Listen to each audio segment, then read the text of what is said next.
If you don't already know me, my name is Kylie Scoggins. You may know me because of my parents, Adam and Jill, or you may have seen me at an East Coweta football game dressed as the mascot, Princess Sonoy. But most importantly, I know myself as a child of God. I've attended church every Sunday for as long as I can remember, but it was just something that my parents dragged me to every weekend.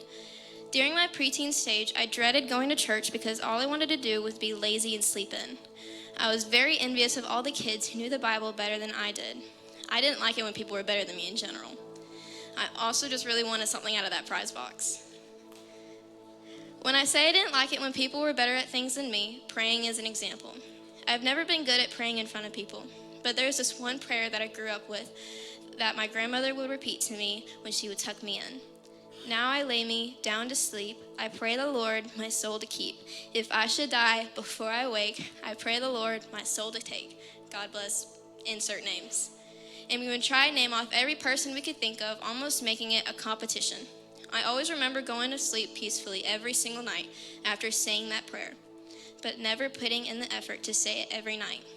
I only ever said that prayer with my grandmother when she was in town, which wasn't too often. The one thing I deeply enjoyed at church was Pine Cove Camp in the summer. It was my favorite part of the summer. It's what led me to get baptized at 6 years old on Mother's Day. Once COVID hit, I was just turning 10 and going into 6th grade. Little 10-year-old me had no idea what God had planned for me. I started to deeply care about what boys thought of me, so from a young age, I had big self-esteem issues that I still have to this day.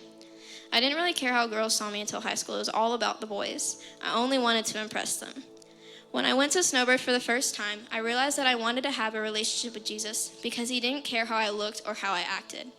He just wanted me for me. But to do this, I had to pray for a relationship with him to work. The idea of constantly having to pray just seemed exhausting, and as a lazy teenager, I didn't want to put that much effort into it. I guess I just never wanted it bad enough. Going back to the self-esteem issues I have, in the summer of 2023, I started working on myself and my relationship with God because learning about the life of David and the life of Joseph at Snowbird made me want to know more. Not only that, but heartbreak and change taught me that I truly needed Jesus. Entering freshman year, I thought I could face anything. I had a great first semester, but once the second semester hit, more heartbreak and insecurity started to take over. I felt no self-worth. I fell into a depression again where I felt alone and tired of everything and everyone, including God. My only escape was music. I've always had a passion for music ever since I can remember. I remember constantly singing whatever came to mind. I had an escape through worship music. Truly anything written by Ann Wilson, Brandon Lake, or Phil Wickham, for example, would always satisfy me. Even though I felt totally alone, I had my friends to lean on. My main 4 girls have never judged me for anything I've said, and I've always been a group I can count on. They know who they are. While trying to get better with the image of myself, this past summer, the devil attacked my family in a huge way that changed my view on people forever. I felt broken once again.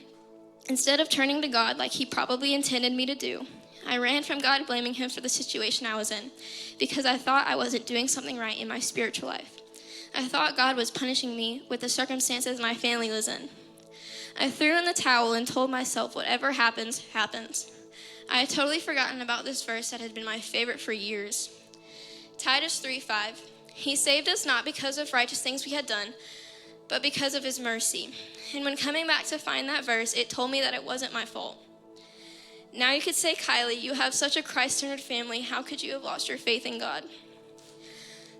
Well, when your mom is crying in your arms about how hurt she is, and you see your family being torn apart, you lose all your hope too. But even when that happened, my mom's faith and hope and strength never seemed to die. That kept me going. I turned back towards prayer and prayed extremely hard about what I was going through. I have a tiny little journal that I call my Sweet Little Prayers notebook. It's where I go for any kind of prayer. When I prayed about my situation, I wrote, God, I don't know what I have to do for this to work out, but I will do anything. And I can't do this without you. I had finally found God again. With all of my prayers, plus the church's prayers, and my friends by my side the entire time, I can thankfully say that prayer works, y'all. He brought my family back together even though it didn't seem possible. I came across this verse soon after and wanted to share it with you. James 5:16 says, "The prayer of a righteous person is powerful and effective." Prayer is powerful. He wants you to turn to him in all things good and bad. Be thankful for the bad times because he will turn them for good. Prayer, no matter how bad you think you are at it, works.